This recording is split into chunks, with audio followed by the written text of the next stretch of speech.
Thomas Helfrich, popular as AI Nerd. He is the CEO of InstantlyRelevant.com and he is a LinkedIn influencer with over 250,000 social media followers. In today's episode, let's chat with him on how to use AI to generate leads for entrepreneurs. Interesting topic, isn't it? This is the Guiding Voice podcast series, the Guiding Voice for a Better Future. Friends, I am your host Naveen Samala, just a fellow professional on a mission to make the world a better place to live through the conversations that matter, through the conversations that add value to your life and to your career. Thank you so much for joining me. And Thomas, how are you doing today? I'm doing wonderful. Thank you for having me on. It's an honor to be here. Yeah. I didn't know TG. I thought it started for like totally groovy voice. I thought that's what it's for you. Interesting. I think you have given us a new definition with which we'll get more popular. I loved it. And thank you so much for joining me, Thomas. Let's get into the conversation. So, Thomas, can you share your success mantra? Like, what are the top 3 things that attributed to your success so far? You're assuming I'm successful. And so I would think the biggest things for me have been for first of all just general creativity. So the love for solving a problem. The second would be the teams that I've surrounded myself with. So there's none of this gets done without the teams. And third is just perseverance. Just not quitting, like I'm not even trying to quit, like actually always trying to grow. So it's not even trying to like not quit. It's about always trying to grow. And so perseverance and focus on growth. Creativity. There's a lot of other things I should put in there, but like family and other stuff. But for an entrepreneur, those are the 3 things I think you need to be able to do. I think definitely this team plays a critical role, and many a times we ignore the contributions of the teams. And the third thing that you mentioned about perseverance, that is utmost important to really thrive as an entrepreneur. And Thomas, let's also talk about some of the toughest lessons that you have learned in your entrepreneurial journey so far. Oh, still learning these, but some of the toughest lessons. So I think first of all is when you're starting. So when you're trying to kind of discover where we are is focus on what makes you happy. So like some type of passion based piece. And that's a lesson learned for sure. So you need to have some kind of passion behind it. Otherwise, well, on the first answer, right, you won't have the creativity around to want to solve the problem. The teams won't rally behind you because they won't feel that energy. And fourth of all, you won't have the perseverance. So it has to be around something you want. And then the second piece is the word failure doesn't exist. What happens is just learning. So you have to learn from the things that didn't work. I would not call them failures, though. Even if they seem so, they are ways to learn how to not make a light bulb, so to speak. And probably the third lesson is just start. It makes some kind of steps as an entrepreneur towards whatever your next goal is. And that means like, don't overthink it. Don't take forever, but you have to move. You have to keep going. And so lessons learned is just start and start going.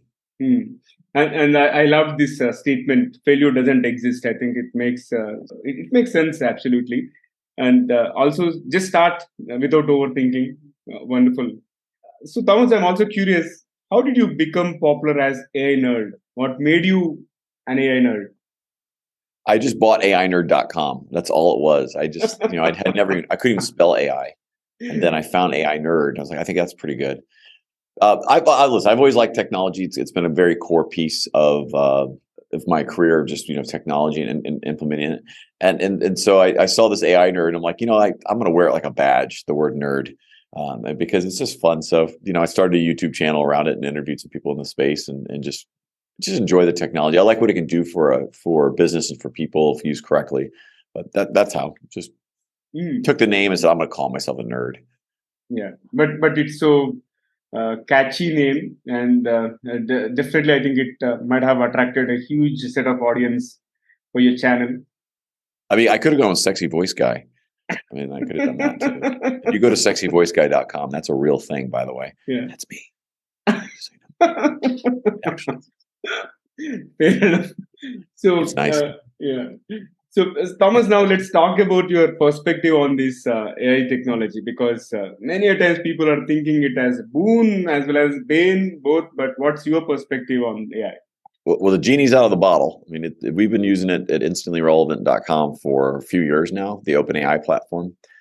It is an accelerator. It replaces some level of mundane, repetitive tasks for sure, but it needs to be human led. So you could do a lot of cool things with it, but to get it so it's still very useful, and the creativity pieces behind it, the stuff that keeps you in brand, that really kind of keeps you accelerating. A human needs to kind of be the driver. This is an acceleration tool behind it. And I'm talking about GPT right now is kind of the big buzzword when everything's about AI. But Yeah. AI in general should just be something that's led by humans that accelerates us to do more creative, higher value activities. Yeah, more creative and higher value activities. And as long as we are creative, we don't have to be scared of AI. Right? I agree, exactly. There are certain jobs I would think, creating content has become a lot easier, but making it great is still going to be something to do. Coming up with just all kinds of applications, what you can do with this technology in general. But it's not going to replace people. It's going to create more jobs in the long run, because it just opens up the door for more things that most humans couldn't have done. Now they can, I can see that problem. Now I can go solve this. I never knew I could solve that because I could never get through problem here that this technology does. It just opens up the door for so much more. Absolutely, I agree with you. Thomas, would you like to share any real world examples where AI has helped businesses? Yeah, I mean, for what we do with our customers at instantlyrelevant.com, we leverage it for content creation, for branding, to help accelerate, word choice, tonality, even describing frameworks and systems of people's businesses or processes, and then maybe corresponding images of what it should look like. We use it for note taking, video capture, post creation, commenting, response. It's all human led. We don't turn the automation machines on those fully, but we do leverage it quite a bit. I mean, in this interview, like, as you came in interview, like my note taker comes, my video note taker comes. So, let's say you had a document that you wanted to take notes, you wouldn't have to do any of that. It would just be doing it for you. And then you could load it up to the Chat GPT and say, hey, summarize this interview just from the audio. And it would give you the article of our most salient points. You wouldn't have to type a thing. Yeah, indeed. It's going to increase our efficiency, as you said. Like, it's going to automate all the mundane, repetitive activities, and so that we can focus on something which is really important. Now let's flip the coin and talk about the cons or the negatives of AI. What do you think are the negatives? I would say they're probably more in the mass and global scale of transparency, explainability, fairness, where the outputs of a model, being able to say it made this choice for these reasons with this data. There's AI is a little scary because it could be used for narrative manipulation, is where you can absolutely influence populations, demographics for a lot of reasons, and so at a large scale, when you have state-sponsored pieces like this, like AI becomes very, very powerful, and it could have some negative effects if leveraged for it is being used for greed and other things like that. But the negatives, I think, are going to always be outweighed by the positives, because I think the masses who get a benefit from this will benefit, and those same negative forces are at place. But AI is not anything to be feared. Let's say it that way. It's the people running it, maybe, but not the AI itself. Wonderful. So, Thomas, also from your experience, right? How did you leverage technology for the business growth? Because I heard you saying you guys are using AI extensively on instantlyrelevant.com for customer content creation, branding, acceleration part, and all. And are there any other examples in terms of how technology comes handy for business growth, especially? Yeah, well, focusing on the entrepreneur, smaller business model. I mean, at a larger scale, it's probably do a whole podcast, and that, let alone a show. But on the smaller scale, leveraging just technology in general, not just AI, is super important to accelerating scale and keeping your costs down, but also be able, when you're providing a service, provide more value more consistently. And so it's anything from like scheduling, calendars of the world, or to note taking, to using Grammarly. I don't know, just to check your grammar. Like, you should be leveraging these technologies once again to accelerate and help fill the gaps where you don't have core capabilities. But when I still look at this with the technology for business growth, really can be leveraged at a scale factor is when you're leveraging a partner who knows how to leverage lots of technologies to do something for you that's not a core activity. And in our case, we do this for lead generation, marketing, or strategy. We leverage these technologies, and the benefit to business on that we work with is because their business doesn't have to pay as much because we can leverage technology instead of people. And so we use less people, more technology. We can do it more consistently, faster, and with better outcomes, more predictable outcomes. That's how a business does better growth, is when you partner. I would tell you a warning to do with those is that don't get technology fatigued. So that's when you have so many cool, shiny objects that you just don't use any of them effectively or at all. And you're just back to, can a human do something? So there is definitely that goes on in the marketplace, that there's so many cool things you don't know which one to go use, and you get them all or you get too many of them and you don't use any of them effectively, and it ends up being a big giant burden, not only financially, just from a time suck too. Yeah. Shiny object syndrome comes to my mind, because as and when something new comes, we tend to ignore the old one. And also, just to add to the list of tools that you shared, I think Calendly is another productive tool, with which we have scheduled this interview, right? We don't have to exchange 3-4 emails in terms of understanding. Okay, well, I didn't need an admin, right? I didn't. Yeah. Exactly. We don't both need an admin to do that. We don't need exactly all the time that goes, what about this day? What about this day? Just go pick something. And if you, it's like, all right. Absolutely. Yeah. All right. I can totally relate to that. And Thomas, this has been great conversation. Let's start firing. All right, let's do this. Come on. What do we fight about? Yeah, here comes the first bullet. Like, what is something you believe that other people think is insane? Something I believe that other people think is insane. Oh man, I can't judge their insanity level because they're insane. Clearly, I will say that I think watching golf is super exciting, and people think that's absolutely ludicrous. That's a fun thing to watch. It's like, or people who think watching running on TV is exciting. I think that's insane. Like, why would I want to watch someone run? It just makes me feel guilty that I'm sitting on a couch watching them. I think from a business standpoint, I believe people who think to do the same process over and over because it's always been done that way, that is insane. I think you should nuke that thing and rethink it every chance you get. Have some repeatability, but that to me, like in a business sense, is, I think, like, rethink what you do. If you ever say we always done it that way, that to me, you are insane to think that, because like, oh, I'm sure it always works, but you're just asking to become a dinosaur. So no, that from a business standpoint is my answer. I'm trying to keep it quick fired. Absolutely. And people say, okay, it has been working fine so far, and people try to change, but it didn't work that way. Right. That is one thing that we come across whenever we try to question the status quo. All right. So let's move ahead. And do you have a quote you live your life by or think of quite often? I don't have one that I live by. But something I think of often is that, it's from a Pearl Jam song. It's like, no matter how cold the winter, there's a springtime ahead. And the idea being that you can always get down, you can always get frustrated and let life beat you up, but you got to remember it's going to warm up. Just persevere through. Yeah. In fact, there is one poem in Hindi which I learned in school, which revolves around the same thing. Like, joy follows sorrow, sorrow follows joy, and everything is cyclic in nature. So nothing is permanent. So we don't have to worry about it. Yeah. Well, you wouldn't know what sorrow or joy was without the other, because it would just be what you are. That's Moving ahead, and can you describe yourself in just one word? Delicious.